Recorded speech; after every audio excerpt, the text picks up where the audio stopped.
ከሳውዲና ከሌሎች አረቦች ጋር ባላንጣለች እኮ የሚገርም አሁን ይታወቃል ከሳውዲ እነዚህ ከባህሬን ከኳታር ከምናምን ጋር ግጭት ላይ ማለት ሰላማዊ እነሱ ሱኒነት ሄራቲክስ ነው የሚሏት መናፍቅ ነው የሚሏት የኢራን የእስላምና መናፍቅ አንዳንድ ስጋቶች የሚነሳሉ የሶስተኛው ዓለም ጦርነት ይነሳል የኒውክሌርና የባሊስቲክ መሳሪያ መስሪያ ሴንተር ላይ ነው ጥቃት የፈጸመችው እሷ ታውቃ ሌሎችን ሀገሮች አትታጠቁ ማለት መቻሏ በራሱ ፌር እንዳለ ይታወቃል ግን ፍላጎቷ ኢራን ኒውክሌር መሳሪያ እንዳትታጠቅ ጥሩ እናሸንፋለን ነው ማለት ያለበት እየተሸሸጉ እናሸንፋለን ግን አለ ኖርማሊ ትናንት ተናገሩኮ ኦኬ ይናገራሉ ይወጡ ሊናገሩ ይችላሉ ግን መሸሸጋቸው ደግሞ ባንድ በኩል አቋዋል የተሸሸጉበትን ቦታ እስኪ አሁን የትራምፕ ንግግር ራሱ ምን ያህል ጤናማ ነው ትላለህ አንዳንድ ፈርሞ የለቀቀ ነው እየተናገራሉ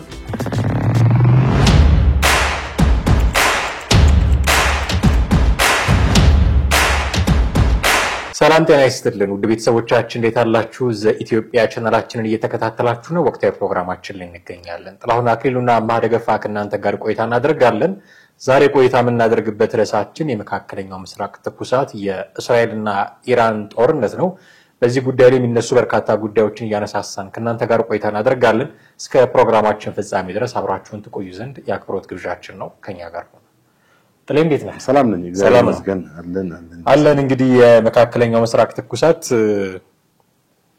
አንድ ሳምንትም ባለሞላ ጊዜ በጣም ተባብሶ ነው እስራኤላውያን ጥቃት ከሰነዘረች በኋላ የኢራን ምላሽ አላቆመም በየለቱ የሚሳኤል ታሶነጭፋለች እስራኤልም እንዲሁ የጦር ጀቶች እየላከች ተደበደባለች የተመረጡ ቦታዎችን እንዲህ ያሉ እና ሌሎች ሀገራትም ደግሞ ሐሳብም እየሰጡ እና አሜሪካም እና ቻይናም እና ሩሲያም ሐሳብም እየሰጡ የተባበሩ መንግስታት ድርጅትም እንደው ተኩስ ቢቆም እያሉ ነበር አንቶኒዮ ጉተሬዝ ትላንትና በአስቸኳይ መቆም አለበት እያሉ ሲያሳስቡ ነበር ተባብሶ ግን ቀጥሏል አንዳንድ ስጋቶች የሚነሳሉ የሶስተኛው ዓለም ጦርነት ይነሳ ይሆን የሚሉ ጥያቄዎች አሉ ወደ ኒውክሌር ግጭት ሲገባ ሲሆን ይያሉ ስጋታቸውን የሚያነሱ በርካታ ሰዎች አሉ ያንተን መረዳት ግን ብትነግረኝ ደስ ይለኛል በጥቅሉ ግጭቱን እንዴት ነው ያየው ይሄ አሁን የተፈጠረው ግጭቱ እንግዲህ በጣም ድንግር ነው ማለት እስራኤል በኢራን ላይ ጥቃት የፈጸመችው ማለት ነው እንደሚታወቀው ሁለቱ ሀገራት ለረጅም ጊዜ ባላንጣናቸው ይሁንና እስራኤል ባለፈው አርብ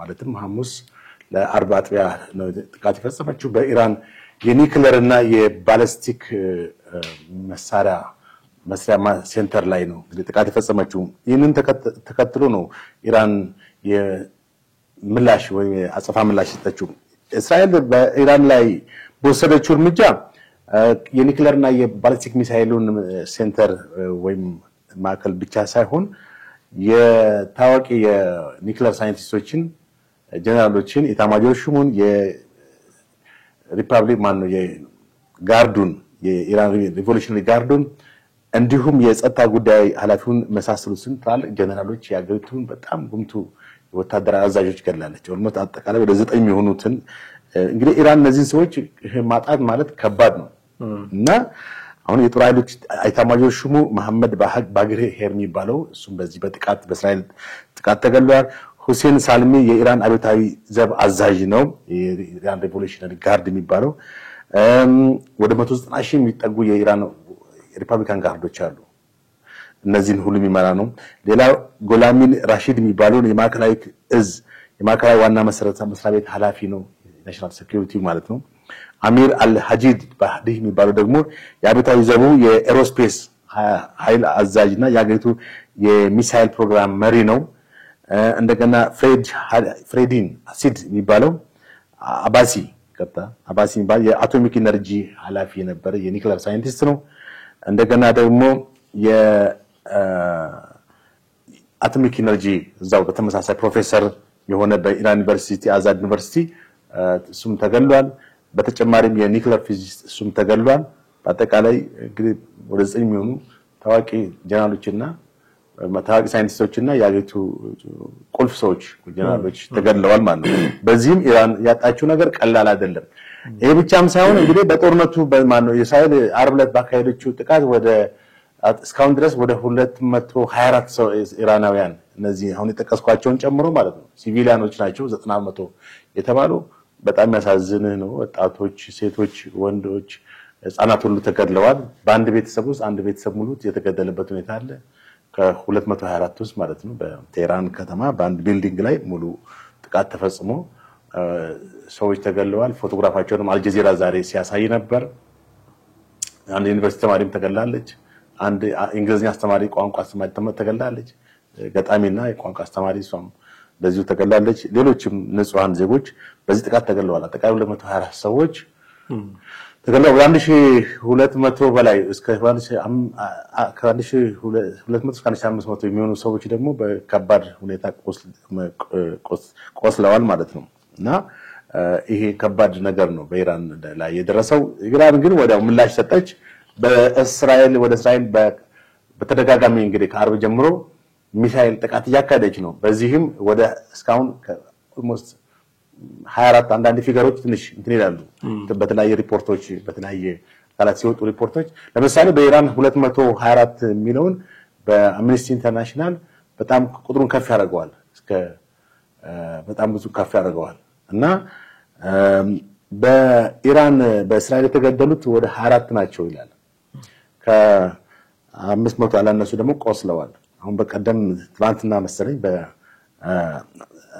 በአልሸባብ ማነው ስሙ ሐሻብ የሚባለው ከተማ ላይ በተካሄደ ጥቃት በሆስፒታሉ ላይ ማለት ነው ወደ 79 ሰዎች ያክል ቆስለዋል ማለት ነው። ስለዚህ አሁን በሁለቱ ሀገሮች መካከል እንግዲህ አንዱ ሌላውን ለማውደም በጣም ከባድ የሆነ ጥቃት እርስ በርስ እያካሄዱ እንደሆነ ነው የምንመለከተው። የሆስፒታሉ የሚገኘው በሻቤ በሚባል የእስራኤል ከተማ ነው። ጠቅላይ ሚኒስትር ናታንያሁ እንግዲህ ጎብኝተውታል እና በአሁኑ ሰዓት እንግዲህ በጣም ከባድ ነው። አሁን ሁኔታውን ስትመለከት እስራኤልም በትናንትናው ማታ ላይ ጥቃት ፈጽማለች በኢራን ላይ። እንደገና አሁን ለሊቱ ሙሉ ደግሞ ኢራን እስራኤልን ስደበድብ አንተን ብላለች። አንደኛ በቴል አቪቭ በሃይፋ ከተማ እና ቤርሻቤ በተባለው ከተሞች ከባድ የሚሳኤል ጥቃት እያደረሱ ነው። በዚህም ንጹሃን ዜጎች በሁለቱም በኩል ተገድለዋል። እንግዲህ በጣም ከባድ ሁኔታ ነው የምትመለከተው እና በጦርነት ወቅት ሁልጊዜ ምንድነው አንዱ ሌላውን ለማሸነፍ ነው የሚሄደው። ሁልጊዜ ግን ጦርነት የሚያመጣው ጥፋት ዲቫስቴሽን እጅግ ከባድ ነው። በዚህ ሁኔታ ላይ ደግሞ ብዙ ሰላማዊ ሰዎች ንጹሃን ዜጎች ይገደላሉ፣ ብዙ መሰረተ ልማቶች ይወድማሉ፣ ብዙ ንብረትና ብዙ መመሰቃቀሎች ይፈጠራሉ። በአሁኑ ሰዓት ሁለቱም በኢራንም ሆነ በእስራኤል በቴህራን ከተማና በቴል አቪቭ ከፍተኛ መረጋጋት ይታያል።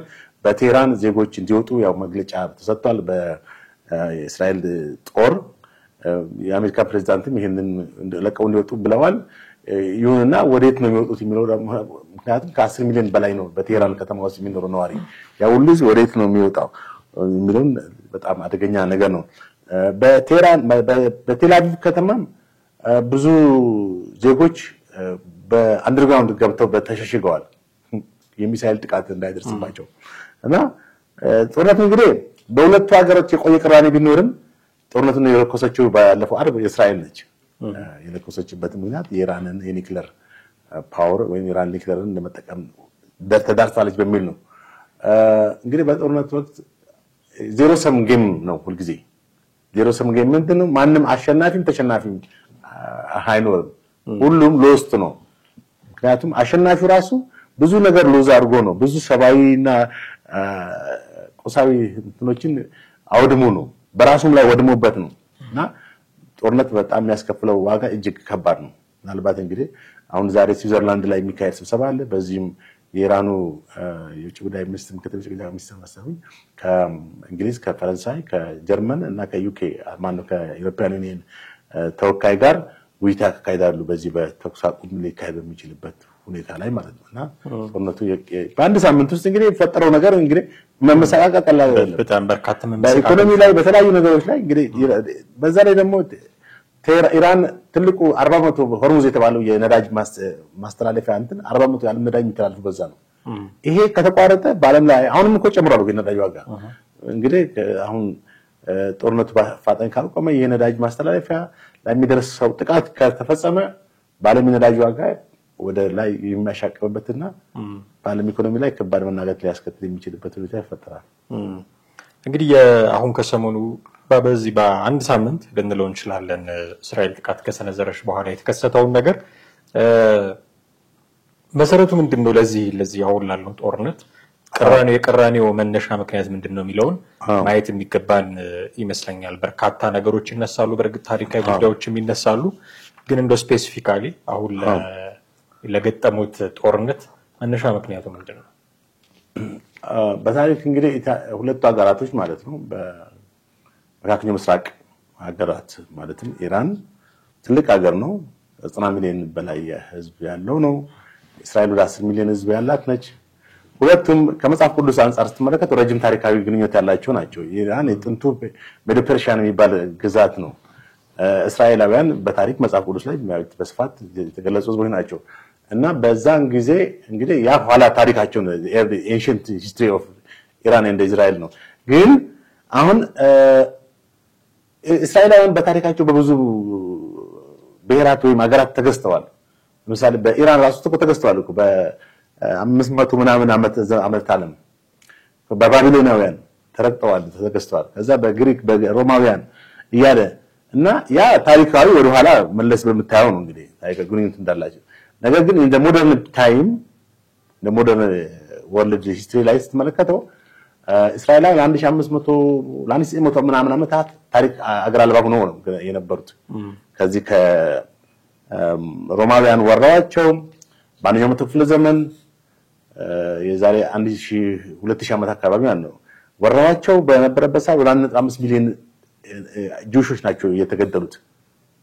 1.5 ሚሊዮን ጁሾች ተገድለዋል በሮማውያን።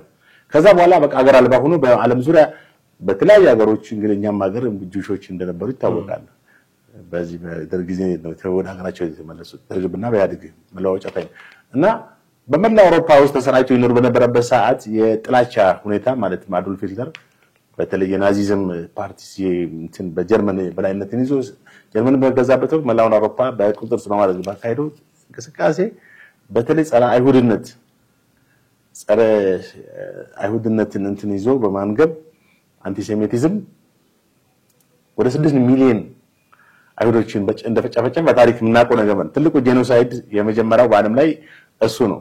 የናዚ ጀርመን በአይሁዶች ላይ ያደረሰው እስራኤላውያን እንግዲህ ከዛ በኋላ ነው ይሄ ዘዛይኒዝም ሙቭመንት የጽዮናዊነት ንቅናቄ በሚል 1897 በቴዎዶር ሄዝል የተባለ የስዊዘርላንድ የሃንጋሪ አይሁድ ወደ ሀገራችን ወደ ጥንቷ ወደ አባቶቻችን ሀገር እንመለስ ወደ ከነዓን አሁን እቺ ፍልስጤም ምድር እንመለስ በሚል ሙቭመንት ጀምሮ ነበረ በ1897። ከዛ በኋላ ያለ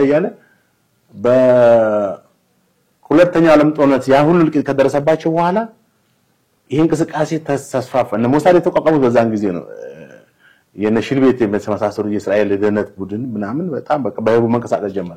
የአሜሪካና የእንግሊዝ የአውሮፓውያን ድጋፍም ስለነበራቸው በ1930 ከሰከንድ ወርልድ በኋላ ማለት ጀርመን ሲሸነፍ ወደ ጥንቷ አገራችን እንመለስ በሚል እነ ዴቪድ ቤንጎሪዮን መጀመሪያ ጠቅላይ ሚኒስትር this is not the land of it's not the land of our forefathers ነው የአባቶቻችን መሬት ነው እንጂ የአዲስ ምድር አይደለም የያዝ ነው ምናምን ብሎ ነበር።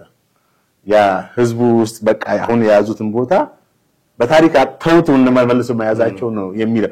አሁን እንግዲህ ከዛ በኋላ ብዙ ሀገራቶች አውሮፓ፣ አሜሪካ፣ እንግሊዝና ፈረንሳይ መጀመሪያ እውቅና ሲሰጣቸው በ1948 እስራኤል ስቴት ኦፍ እስራኤል ብሎ የተባበሩት መንግስታት ውሳኔ አስተላለፈ።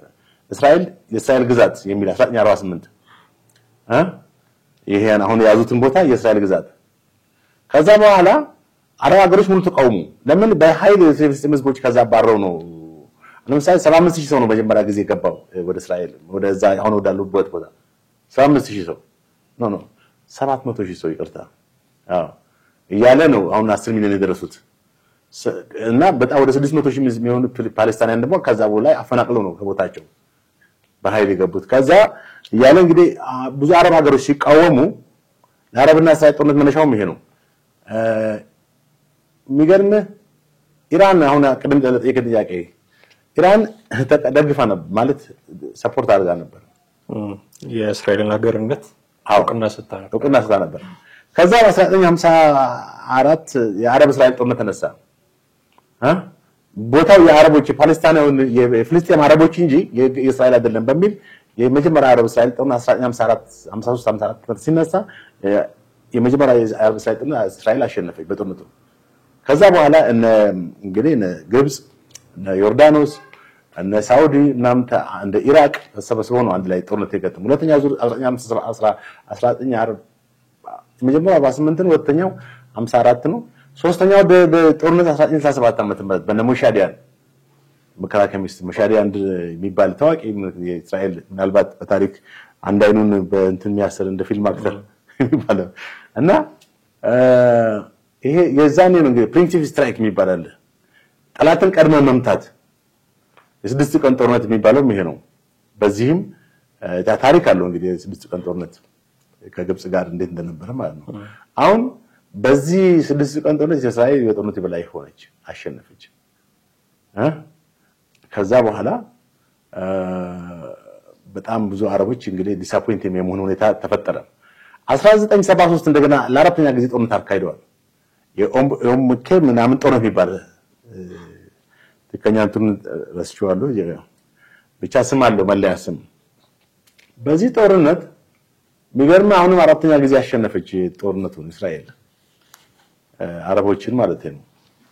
በዛኔ እንግዲህ አረቦችን እስራኤልን አሜሪካ ትደግፋለች በሚል አረቦች ማዕቀብ አድርገዋል። የመጀመሪያ የኢኮኖሚ ኤምባርጎ የሚባለው በፈረንጅ 1973 በእኛ 1966 አካባቢ ነው። ለኃይለ ሥላሴ መውደቅም እንደ ምክንያት የሚጠቅሱ ሰዎች አሉ። አንዱ የአረብ የነዳጅ ዋጋ መጨመር እና የታክሲ ስራ መቆማት ምናምን እና በዚህ ወቅት እንግዲህ ኢራን ትደግፍ ነበረ። ነገር ግን ኢራን ከእስራኤል ጋር ግጭት ውስጥ የገባችው 1979 የኢራን ሪቮሉሽን ንጉስ ሻህ የተባለው የኢራን መሪ የአሜሪካ ዋና በቃ ወዳጅ ነበሩ፣ ወይም የአሜሪካ ምን ልበል ቅምጥ ነበሩ ማለት ይቻላል። ዛሬ ሳውዲ አረቢያ ከአሜሪካ ጋር ያላት ግንኙነት አይነት ነበረ። እሳቸው በኢራን ውስጥ በተነሳ ንቅናቄ ይሄ እስላማይዜሽን ኢራን የሻይ እምነት ነው። እስላማይዜሽን የተነሳ መጀመሪያው የአያቶላ ከዚህ አሁን ካሚኒ በፊት የነበሩ አያቶላ ራፋላ ምና ሆሜኒ እሳቸው ከውጭ ሀገር ይሄ ሪቮሉሽን አካሄዱ ነበረ። ከዛ ወደ እንትኑ ሲሳካ ከዛው ነው የመሩት ነበር። ወደ ሀገር ውስጥ ገብተው የመጀመሪያው አያቶላ ተባሉ። እኚህ ደግሞ በእሳቸው ስር ሆነው ተሽመው ነበረ። እሳቸው ሲሞቱ ነው አሁን አያቶላ ካሚኒ አጠቃላይ የበላይ መንፈሳዊ መሪ በመሆን በኢራን ላይ እንግዲህ በመንፈሳዊ መሪነት ብቻም ሳይሆን ፖለቲካውን ድራይቭ በማድረግ ይታወቃሉ። ስለዚህ ግጭቱ የተጀመረው 1979 ዓመተ ምህረት ነው። አያቶላ ሩሁላ የሚባሉት የመጀመሪያው የእስላም እንትን እስራኤል ላይ ምንድነው እስራኤል መጥፋት አለባት የሚል አቋም ያዙ። እንግዲህ አሁን እስራኤል ኢራንን ሁለት አይነት መሪዎች ናቸው የሚጋዟት። መንፈሳዊ መሪ ጠቅላዩ ኢራን ሱፕሪም ሊደር የሚባሉት እኛ አያቶላ አሉ። የአጠቃላይ የመንፈሳዊ መሪ ናቸው። ፖለቲካውንም የሚዘውሩት እሳቸው ናቸው በላይና እዚህ ጋር ደግሞ የፖለቲካ አስተዳደር አለ። አሁን መሱድ አልሻትዝ የሚባል አሁን በስልጣን ላይ ያሉት ማለት ነው። እሳቸው የሚመሩት አለ። እንደውም በአምላክ እርዳታ ጦርነቱን እናሸንፋለን ብለው የተናገሩት ማለት ነው። እና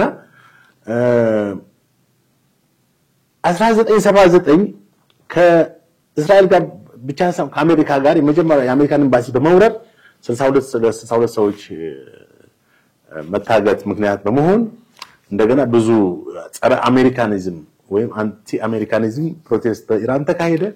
በዛን ጊዜ እንግዲህ አሜሪካና እንትን ወዳጅነታቸው ተቋረጠ ማለት ነው። ንጉስ ሻም ተሰደው ወደ አሜሪካን ወደ ፈረንሳይ መሰለኝ ሄዱ። ከዛ በኋላ በአሜሪካና በኢራን መካከል ጥላትነት ተፈጠረ። ከአሜሪካ ጋር ጥላትነት ሲፈጠር at the same time ከእስራኤል ጋር ጥላትነት ተፈጠረ። ታዲያ ምክንያቱም አሜሪካና እስራኤል ያው እጅና ጓንት ናቸው። አንዱን ከተጣላ ሌላኛውንም ተጣላ ማለት ነው። አንዱን ተጣልተ ከሌላው ጋር በሰላም መኖር አትችልም። ያው አሁን እንደምታው ፖለቲካ ማለት ነው። ከዛ በኋላ 1979 ይሄ ግጭት ይሄ ልዩነት ማለት አሜሪካን አንቲ አሜሪካኒዝም ፖለቲካል አቋም ሲያዝ በኢራን ውስጥ የተማሪዎች የኢራን ወጣት ተማሪዎች በ1979 የዛሬ በኢትዮጵያ አቆጣጠር 1971 አካባቢ ማለት ነው። የዛሬ 50 ምናምን ዓመት ነው እንግዲህ ሪቮሉሽን የተካሄደው። ከዛ አሜሪካ በኢራን ላይ እንግዲህ በጣም የመጨረሻ የከረረ ጥላቻና ቂም ያዘች ማለት ነው። እስራኤል ደግሞ የህልውናው ጉዳይ ነው። ለምን እስራኤል መጥፋት አለባት የሚል አንድ ጠንካራ ኢስላማይክ ስቴት ነው የተፈጠረው። ከሴኩላር ስቴት ወደ ሴክተሪያን ስቴት ነው የተቀየረው። ኢራን ሴኩላር ነበረች በንጉስ ሻህ ዘመን። ማለትም የኢራን መንግስት ሃይማኖታዊ መንግስት አይደለም።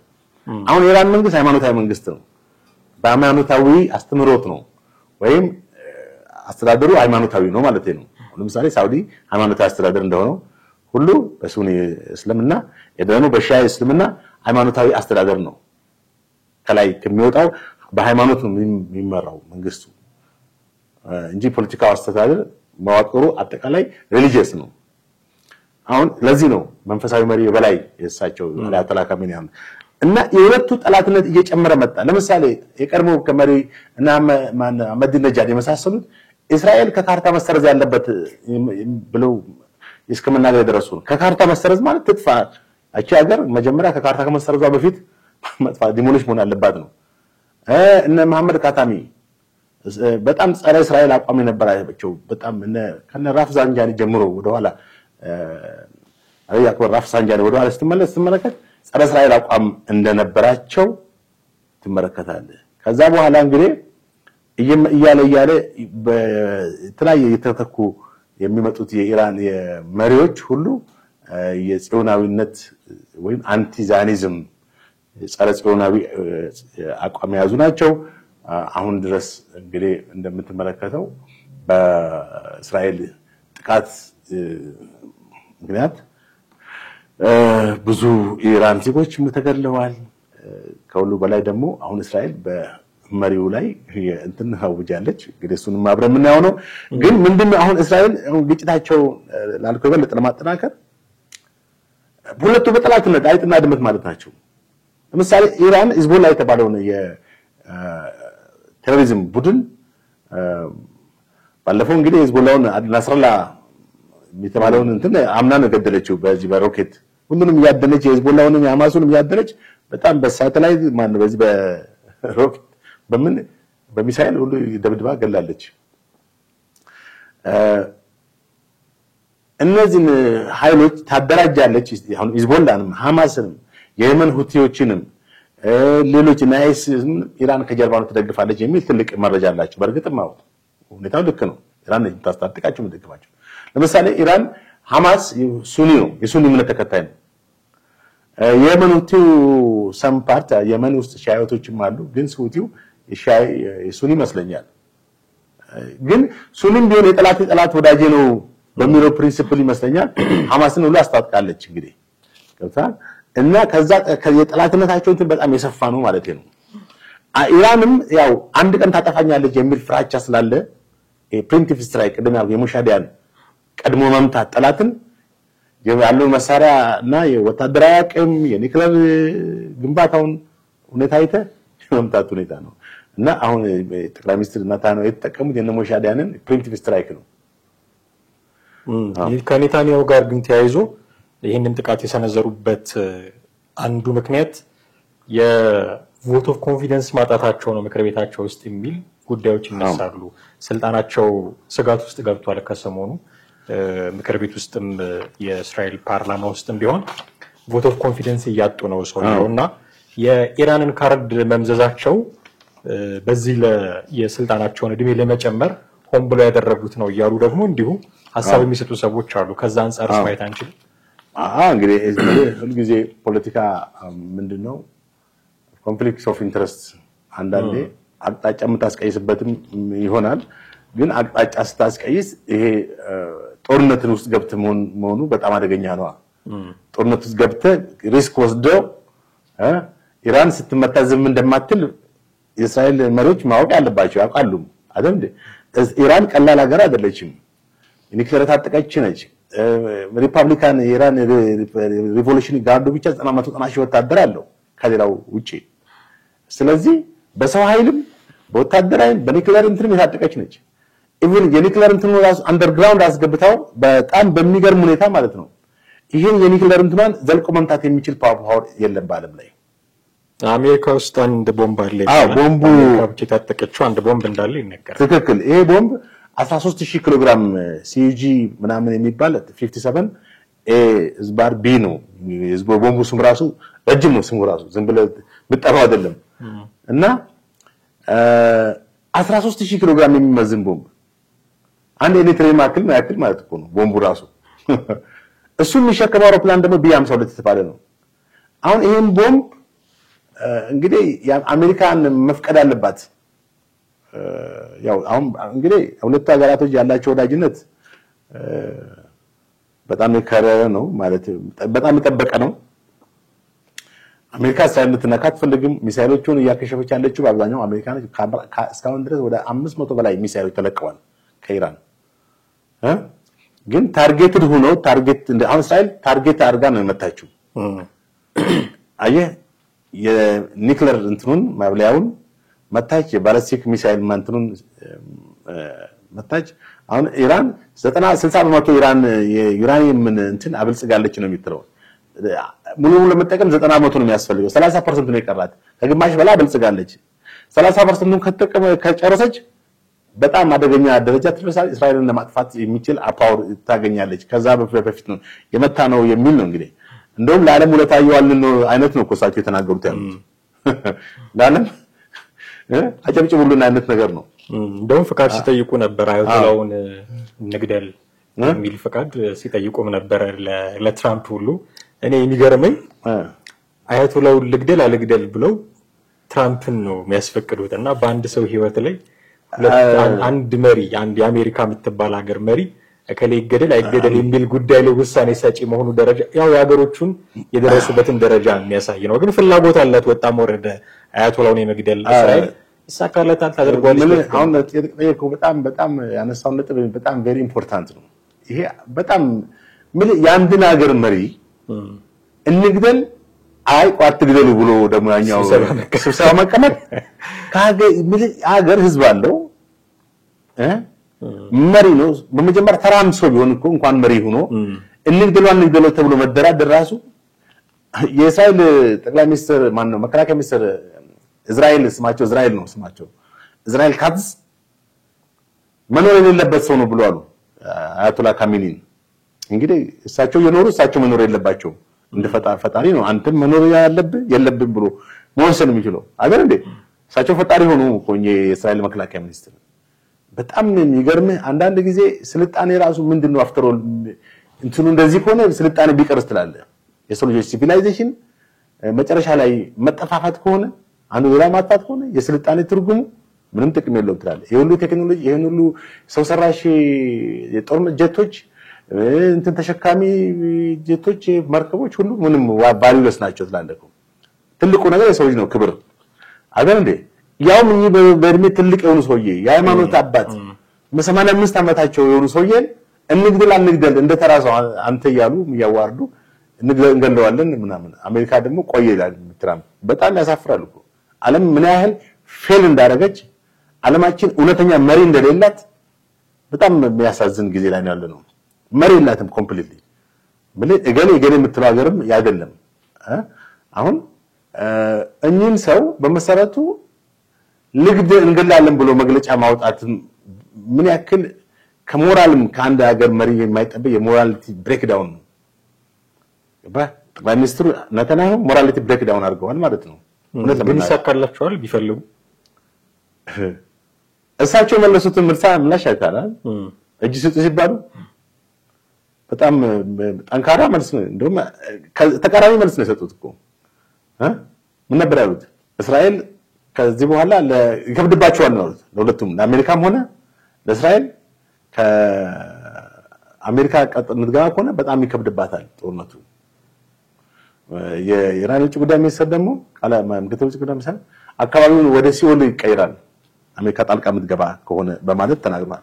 እንደው ዝም ብሎ እንደው አልሞት ባይ ተጋዳይነት እንዳይሆን ደግሞ ትሰጋለህ። ምክንያቱም አሁን በጊዜ ሂደት ጦርነቱ ቀናት በጨመረ ቁጥር ኢራን ላውንች የምታደርጋቸው ሚሳኤሎች ቁጥርም በዛው ልክ እየቀነሰ ነው። ባንዴ 100 ምናምን ታደርግ የነበረችው አሁን 5-10 ወደ ማድረግ ወርዳለች። በቀጠለ ቁጥር ምክንያቱም እስራኤል ሄዳ ታርጌት የምታደርገው ላውንቺንግ ስቴሽኖቹን ነው። ሚሳኤል ላውንች የሚደረግባቸው አቅሟ የተዳከመ ነው የሚሄደው። ከዛ ውጡ ሲባሉ ኢራናውያን ወጥተዋል። በተለያዩ ቪዲዮዎች እያየን ነበረ። በእግርም በመኪናም ሲወጡ ነበረ። ኢራን አሁን ያለችበት ስታተስ እንደው ከና አሜሪካና ከእስራኤል ጋር ለመፎካከርስ የሚያስችላት ነው ወይ? አሁን እጅ ስጡ ነው። አሁን እንደውም ትራምፕ በቃል የተናገሩት እጅ እንዲሰጡ ነው። ኮምፕሊትሊ ሰሬንድ እንዲያደርጉ ነው የሚፈልጉት። በጣም ያሳዝናል። እንግዲህ እጅ ስጡ ብሎ አሁን ትራምፕ ሚናቸውን ስተዋል። ቅዱስ ሚካኤል የባህል ሕክምና በተለያዩ ደዌዎች ለሚሰቃዩ ህሙማን ቅዱስ ሚካኤል የባህል ሕክምና እውነተኛ መፍትሄ ይዞላችሁ መጥቷል። በቅዱስ ሚካኤል የሚሰጡ አገልግሎቶች ለኪንታሮት፣ ለአስም፣ ለሳይነስ፣ ለደም ማነስና ለደም ብዛት፣ ለደም ግፊት፣ ለስኳር ህመም፣ ለሪህ በሽታ፣ ለጨጓራ ህመም አይነተኛ መፍትሄን ከቅዱስ ሚካኤል ያገኛሉ። በተጨማሪም በደም ግፊትና በስኳር ምክንያት ለሚከሰት ስንፈተ ወሲብ መፍትሄ አለን። በአጠቃላይ በተለያዩ የውስጥ ደዌ በሽታዎች ለምትሰቃዩ ወደ ቅዱስ ሚካኤል ብቅ ይበሉ። ከክፍለ ሀገር ለሚመጡ የሚያርፉበት አልጋ አዘጋጅተናል። የቅዱስ ሚካኤል የባህል ሕክምና መስራችና ባለቤት ሐኪም ሰለሞን አዳሙ በሱዳንና በሽናሻ የእጽዋት ምርምር በማድረግ የቆዩ ሲሆን ለረጅም ዓመታት ህሙማንን በመፈወስ የተመሰከረላቸው ታዋቂ ሐኪም ናቸው። ሐኪም ሰለሞን ከባህላዊ ሕክምና በተጨማሪ ዘመናዊ ሕክምናንም ስለተማሩ እርሶ በሚወስዱት ሕክምና ላይ ምንም አይነት ሳይድ ኢፌክት እንደማይገጥሙት እናረጋግጥልዎታለን። ለጤናው የሚሆን የማማከር አገልግሎትም በቅዱስ ሚካኤል እንሰጣለን። አድራሻ አዲስ አበባ ቦሌ ሚካኤል ቤተክርስቲያኑ ፊት ለፊት ያለው ህንጻ ንግድ ባንክ ያለበት 2ኛ ፎቅ። ዱባይ መታከም ለምትፈልጉ ውምጺም አካባቢ ቀጠሮ በማስያዝ መምጣት ይችላሉ። ስልክ 0989 020202 ወይንም 0911 8107 36 ቅዱስ ሚካኤል የባህል ሕክምና። አንሳቸው ሚናሞን የነበረበት የመጀመሪያ ሁለቱን ሀገራቶች ማለት ወደ ሰላማዊ ድርድር እንዲገቡ ይሄ ማድረግ የምትችለው አሜሪካ ነበረች። ቀድሞው ኢራንዳት ያስቀመጠችው አሜሪካ በኒውክሌር ጉዳይ ላይ ኢራን እንድትደራደር ትፈልጋለች። ተመልካቾች ሳምንትም ሰተናል ያሉት እኮ ሳምንት ሰተናል አሜሪካኖች ለሳምንት ሰተናል። በዚህ በኒውክሌሩ ጉዳይ ላይ ከኛ ጋር ስምምነት ካልተደረሰ ዳይሬክትሊ ኢንቮልቭ አድርጋለሁ ነው የምትለው ጦርነት ውስጥ። በጣም የሚገርም ነው። እንግዲህ አሁን 2 ሳምንት መስጠት ራሱ ምንድነው? በአንድ ሳምንት ውስጥ ጥፋት ከደረሰ በ2 ሳምንት እሳቸው ከዚህ በኋላ ከትናንት ነው 2 ሳምንት ያሉት አይደል? ዋይት ሃውስ ቃል አቀባያቸው በካሮላይን ሌቪትስ እና በጣም ረጅም ጊዜ ነው 2 ሳምንት ከተላለቁ በኋላ ነው። አንድ ሀገር የሚጠፋበት ታይም እኮ ነው። አሁን እሳቸው ካለቀ በኋላ ሊያደራድሩ ሳይሆን ጦርነቱ ላይ ሊሳተፉ ሳምንቱን እንደውም እሳቸው እንደራደረ በዚህ በኒውክሌር ጉዳዩ ላይ 2 ሳምንት አላችሁ እንነጋገርበት የሆነ ውሳኔ ላይ እንድረስ። መታጠቅ አትችይም ነው አፍተር ኦል ኒውክሌር መታጠቅ አትችይም ስጋታችን ስለሆነሽ አሁን ምንድነው ፌር ያልሆነ ነገር አለ። አሜሪካ ታጥቃለች ኒውክሌር፣ እሷ ታጥቃ ሌሎችን ሀገሮች አትታጠቁ ማለት መቻሏ በራሱ ፌር እንዳልሆነ ይታወቃል። ግን ፍላጎቷ ኢራን ኒውክሌር መሳሪያ እንዳትታጠቅ። ጥሩ ቀደም በዚህ በእንትኑ በኢራን መንፈሳዊ መሪ አያቶላ የሰጡት ምላሽ ቃል በቃል ልገለጽና ወደዛው ለአልኮል ነጥብ እንሄድበታለን። ኢራናውያን እጅ የሚሰጡ ህዝቦች አይደሉም። ኢራንን ታሪክ የሚያቅስ ሰው ኢራንን እጅ ስጥ ብሎ እንትን አይልም አይጠይቅም። እንደገና ደግሞ ትናንትም ተናገሩ። ጠላት እንደምትፈሩ ከተሰማው ህዝቡን ሞቢላይዝ አድርጉ፣ የህዝቡን አንድነት የህዝቡን ዩኒፊኬሽን በጣም ነው እንትን ያጎሉት። አይለቃችሁም ሲሉ እንደምትፈሩ ከተሰማው አይለቃችሁም ሲሉ ለህዝባቸው በጥንካሬ እንዲቀጥል ጥሪ ያቀርበዋል። ግን የነበራቸው ባሪ በተለይ ከቴሄራን እየለቀቀ እንግዲህ ምንድነው መሰለ እሳቸው መናገር ያለባቸው ነው የተናገሩት። ይፈለገ ቢለቅም እንደ መሪ የመሪ ባህሪ ነው። ህዝቡ እየለቀቀ ስለሆነ መሪ ዝም ብሎ ሊርበደበድ አይችልም። መሪው ሁሉ ጊዜ ቆራጥ ነው ያለበት። ስለዚህ እናሸንፋለን ነው ማለት ያለበት። እየተሸሸጉ እናሸንፋለን ግን አለ ኖርማሊ ተናገሩ እኮ ይናገራሉ፣ ያዩጡ ሊናገሩ ይችላሉ። ግን መሸሸጋቸው ደግሞ ባንድ በኩል አቋዋለው የተሸሸጉበትን ቦታ እስኪ የትራምፕ ንግግር ራሱ ምን ያህል ጤናማ ነው ትላለህ እኮ። አንዳንድ ፈሩን የለቀቀ ነው እኮ እየተናገራሉት። እሳቸው ትልቅ የዲፕሎማሲ የማስታረቅ ሁለቱ ሀገራትን አንደኛ ለእስራኤል ከአሜሪካ በላይ ወዳጅ የለም።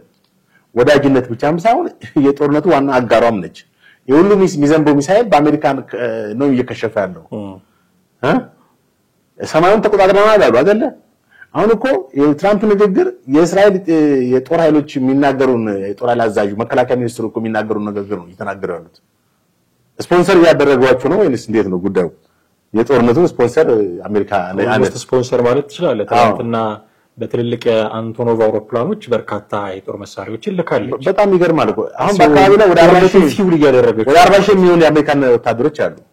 እንደገና ደግሞ አሁን ከዚህ ከቻይና ባረ እንትን አካባቢ ወደዛ ተመዋል አንድ መርከብ አይታል። እንደ ጉንዳን ነው አውሮፕላኖችን የያዘው F-16 F-22 F-35 በጣም ከራዳር እይታ ውጭ የሚበሩ አውሮፕላኖች ናቸው። በዛ ላይ ደግሞ አሁን ይሄ 13000 ኪሎ ግራም ይመዝናል የተባለው ዩሲ ምናምን የሚባለው አውሮፕላን ማን ነው ቦምብ እሱ ከገባ የኢራንን መሰረተ ልማት የኒውክሌር ማብላያውን ከነጭራሹ ያወድመዋል። 60 ኪሎ ሜትር ወደ ውስጥ ዘልቆ የሚገርም ሂዶ አይፈነዳም። ቼክ አርጎ ነው መፈንዳት የሚገባውን ማግኔቲዝም እንተናለው ኮኔክሽን አለው ገብቷል። ዲቴክት አርጎ ነው ከዛ በኋላ ሲፈነዳ አካባቢውን ያወድመዋል ማለት ነው። መሬት ለመሬት ደርምሶ የሚገባ መሬት ሰርሶ የሚገባ በጣም እንግዲህ ቴክኖሎጂያቸው የስልጣናቸው ጥግ ምን ያክል እንደሆነ ምን ተመለከተው ነው። አሁን ቅድም ያነሳው ፌር ነው ወይ አሜሪካን ታጥቃሷ ነው አይደልከኝ?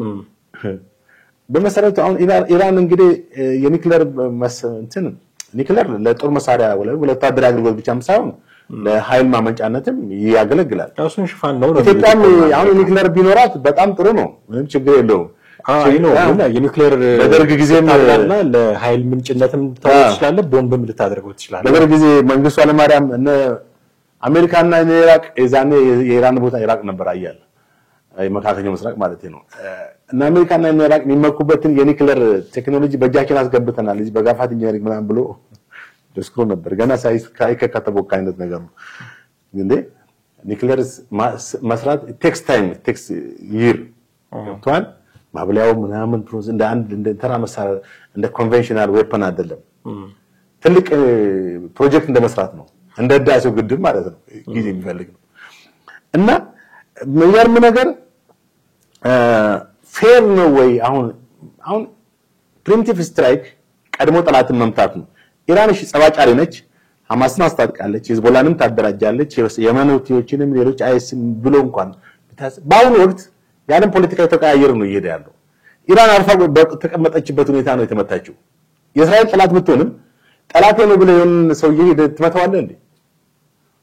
አርፎ የተቀመጠን ሰውዬ አርፎ መቀመጥ እንዴት ነው? ለሂዝቦላ ለሐማስ ለሁቲ አማጽያን ሚሳኤል እያስታጠቁ እኔ አርፌ ተቀምጫለሁ ይባላል።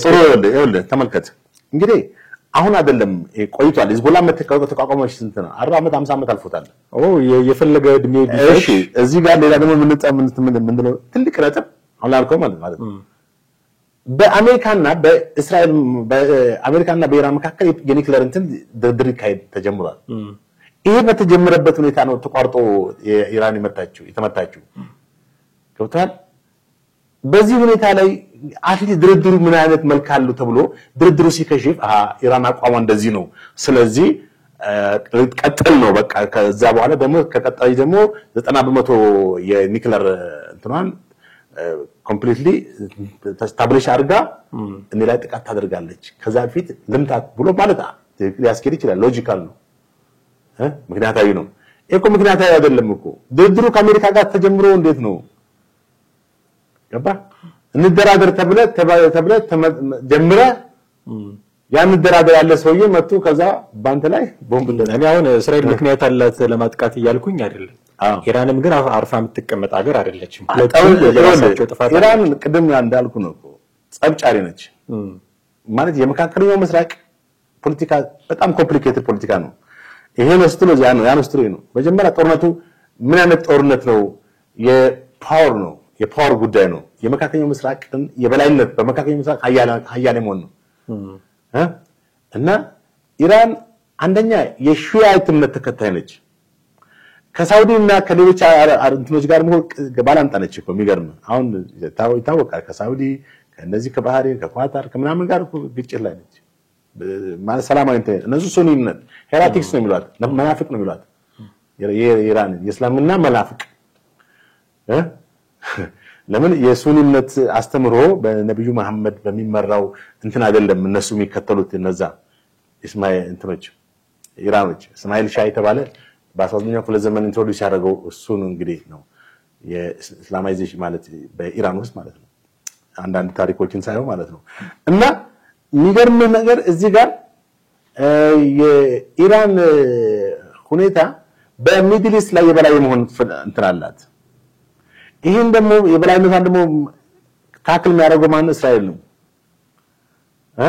ስለዚህ እስራኤል ላይ ጠላትነትም በዚህም ከይዘት እንትን ያለችው እንደገና ደግሞ ከሌሎች ሙስሊም ሀገሮች ጋርም ሰላማዊ ግንኙነት የላትም ለምሳሌ ኢራን ለረጅም ጊዜ እኮ የአሳድን መንግስት አለዊት ነው የሚባል ደግሞ እሱ ነው እሱም ከሻይ ጋር የሚገናኝበት ነገር ሶስት እስላም እንትን አለ ትላልቅ እንትኖች አሉ ዘርፎች አሉ በአስተምሮ ደረጃ ማለት ነው ይሄ በሽር አልአሳድ እና የተወሰኑ የሩሊንግ ክላስ የነበሩት በዛን ጊዜ አለዊት የሚባሉት አሊዝም እንግዲህ አሊ ወራሽ ነው ምናምን የሚሉት በዚህ በእስልምና አስተምሮ ሰፊ ታሪክ ያለው ጉዳይ ነው አሁን እሱን ተወና ኢራን በአሁኑ ወቅት ባላት የወታደራዊና የፖለቲካን አቋም በመካከለኛው ምስራቅ ራሷን ሀያል ሀገር አድርጋ የምትወስዱ ገብቷል እስራኤል ደግሞ የኢራንን ሀያልነት የማይፈልገው ለምንድን ነው ኢራን ሙሉ በሙሉ ሀያል ከሆነ የኒውክሌር ፓወርን ሙሉ ከተጠቀመች ከያዘች እኔን ታጠፋኛለች የህልውና ጉዳይ ነው የኤግዚስተንስ ጉዳይ ነው የሚል ነው ለዚህ ማረጋገጫ እስራኤል ምንድነው ከዚህ በፊት የኢራን መሪዎች እስራኤል ከካርታ ላይ መሰረዝ አለበት ጽዮናዊቷ እስራኤል እያሉ በተደጋጋሚ እስራኤልን የማጥፋት እንትን ተናግረዋል ገብቷል እንደገና ደግሞ መናገር ብቻ ሳይሆን እነ ሂዝቦላን እነ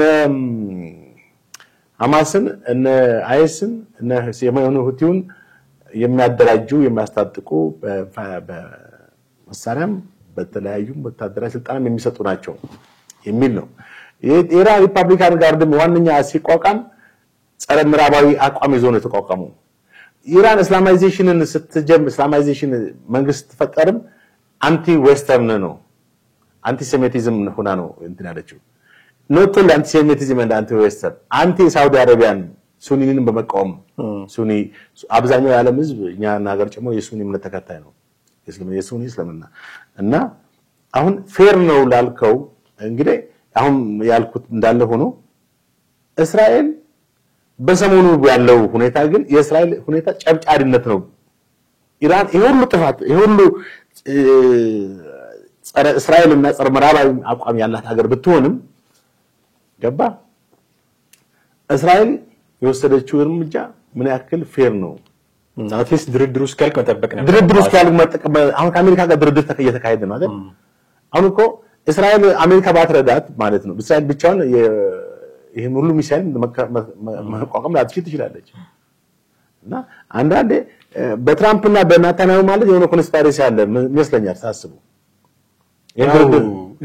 ድርድሩና ፓርትነር ለምሳሌ ጥቃቱ ከመደረጉ በፊት መረጃዎች ነበሩኝ ብሏል ትራምፕ ሶ ማስቆምም አልፈለጉም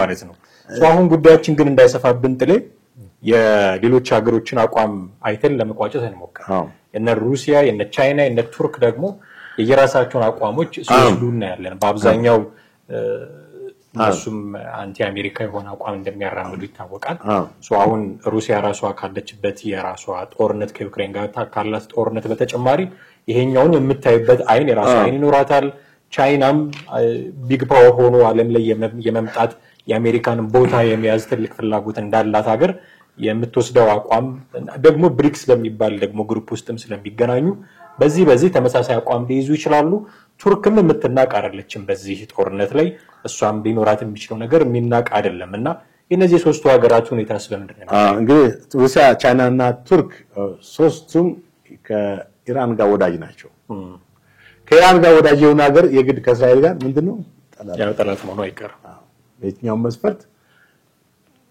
ኢራንን አንድን ሰው የምትወድ ከሆነ ያዛ ሰው ጠላት ያንተም ጠላት መሆኑ ግልጽ ነው እና በተለይ አሁን በዚህ በሰሞኑ የቱርክ ቻይና እንኳን ገርማት ብዙ መግለጫ አልሰጠችም ነገር ግን ተቃውማለች በርግጥ የእስራኤልን ኮንናለች አውግዛለች የተወሰደውን ጥቃት በኢራን ላይ ተካሄደውን ሩሲያም አውግዟል፣ ቱርክም አውግዟል። በእርግጥ የቱርክ ፕሬዝዳንት ኤርዶጋን ደግሞ እስራኤልን በጣም ፊት ለፊት በመቃወም የሚታወቁ ናቸው።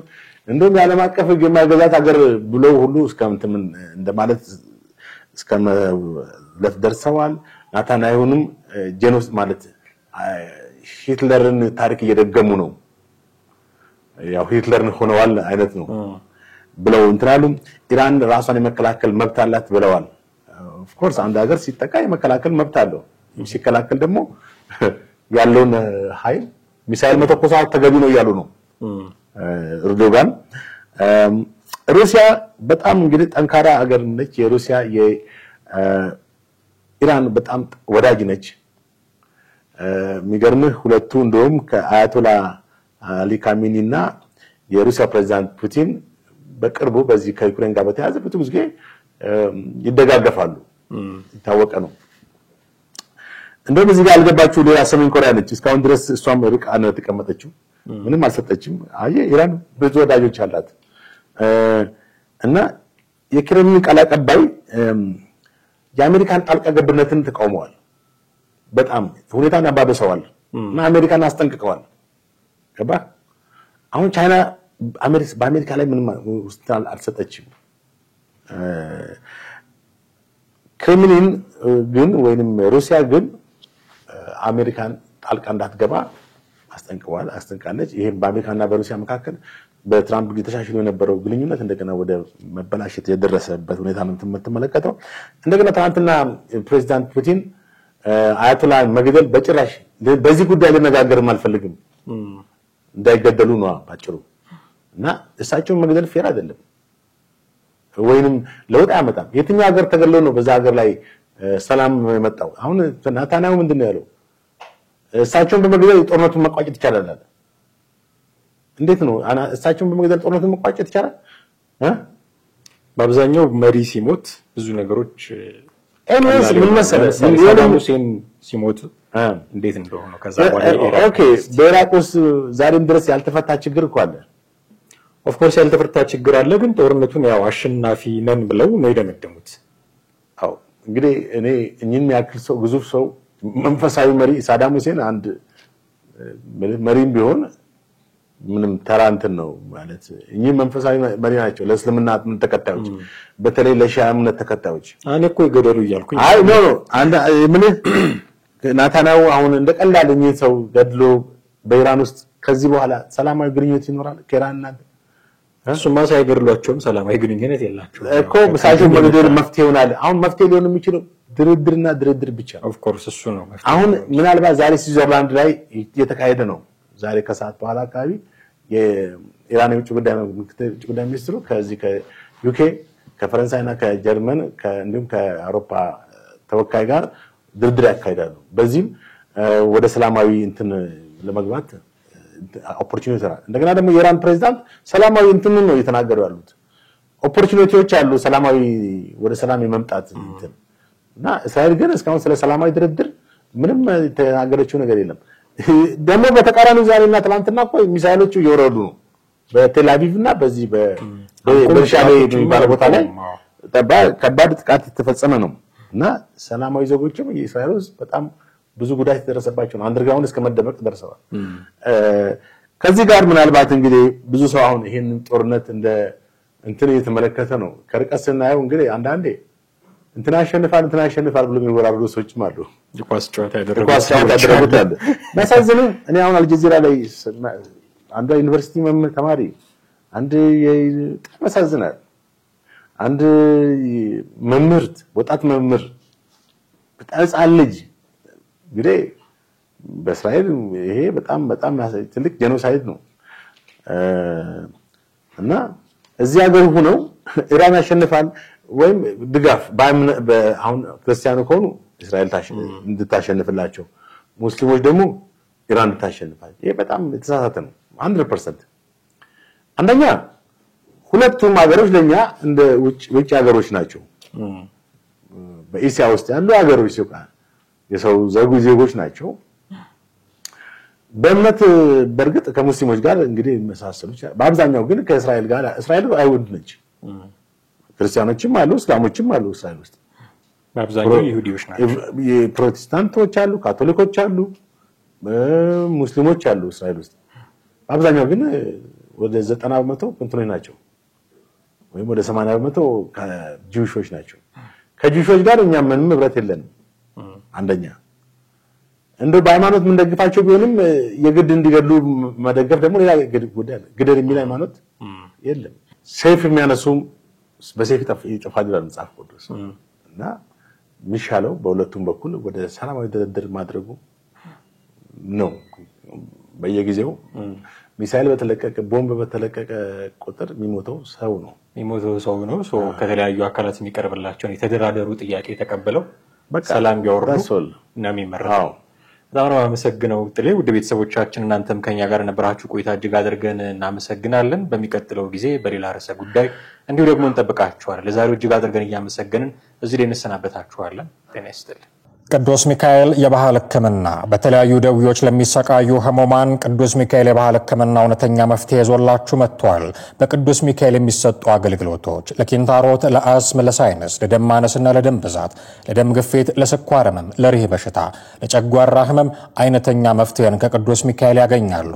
በተጨማሪም በደም ግፊትና በስኳር ምክንያት ለሚከሰት ስንፈተ ወሲብ መፍትሄ አለን። በአጠቃላይ በተለያዩ የውስጥ ደዌ በሽታዎች ለምትሰቃዩ ወደ ቅዱስ ሚካኤል ብቅ ይበሉ። ከክፍለ ሀገር ለሚመጡ የሚያርፉበት አልጋ አዘጋጅተናል። የቅዱስ ሚካኤል የባህል ሕክምና መስራችና ባለቤት ሐኪም ሰለሞን አዳሙ በሱዳንና በሽናሻ የእጽዋት ምርምር በማድረግ የቆዩ ሲሆን ለረጅም ዓመታት ህሙማንን በመፈወስ የተመሰከረላቸው ታዋቂ ሐኪም ናቸው። ሐኪም ሰለሞን ከባህላዊ ሕክምና በተጨማሪ ዘመናዊ ሕክምናንም ስለተማሩ እርሶ በሚወስዱት ሕክምና ላይ ምንም አይነት ሳይድ ኢፌክት እንደማይገጥሙት እናረጋግጥልዎታለን። ለጤናው የሚሆን የማማከር አገልግሎትም በቅዱስ ሚካኤል እንሰጣለን። አድራሻ አዲስ አበባ ቦሌ ሚካኤል ቤተክርስቲያኑ ፊት ለፊት ያለው ህንጻ ንግድ ባንክ ያለበት ሁለተኛ ፎቅ። ዱባይ መታከም ለምትፈልጉ ውምጺም አካባቢ ቀጠሮ በማስያዝ መምጣት ይችላሉ። ስልክ 0989 020202 ወይንም 0911 810736 ቅዱስ ሚካኤል የባህል ሕክምና